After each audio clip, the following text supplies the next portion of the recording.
Abbas'ın bu kızına yetişen karanlığı.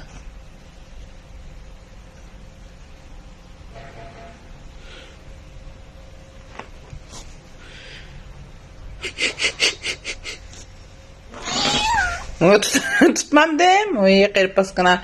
Tutup qo'ygan xo'sh bo'la. Chat uxlab qoldi yana. Xiyoli kirib chiqmaydi. Anni vanni turkan tanni akhir makhir pemmadur. Es ves kikuliku vas. Sülekim. Süleyman'ım.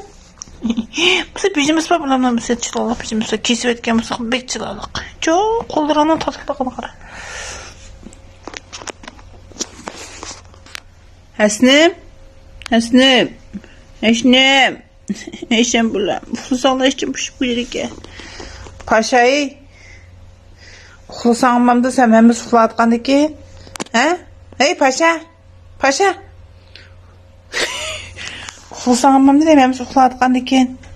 Tak-takçılık qilib büyüjügüçe uyun açıp yaktım bek middildab. Daran işçime paskına vişonsu benim işçime paskına. Keşke uyarım bir an tatılmay. Uy Süleyman kapaptı. Uy Süleyman da kıyçıra çıketti. Çırayım da kıyırıp gitti bula.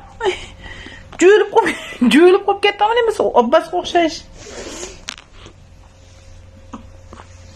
Uy ama buradan kıtlık geldi. Uy acaba kıtlık gitti bana. Kıtlık gitti. Bu özen çişleme. Uy bu özen çişleme. Kapılma kıtlık kaptı ben kapılma.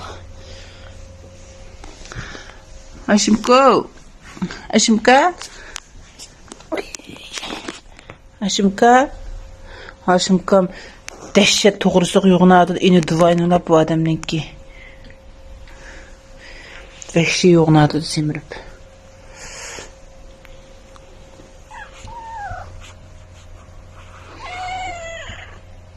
Tutqunulmaydı mı Abbas'kın tutup koysam inirip. Men uyda bulam sen.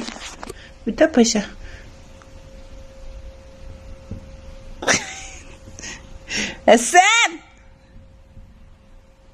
Hasan! Kuyruk. Hammasını kuyruk mana. So'qaq tekle. So'pining cho'gay ballari. Qag'alar tabiyatıda şeydayım. Mana mening qimmatim. Mana mening kul qizim. Tug'madimi sen set. Ütünüp qolay senden o dünya buna razı bo'ldi. Tizinib yolvoraysan. Hergiz tug'madi. Bek setmish sen. Uy qaranglar.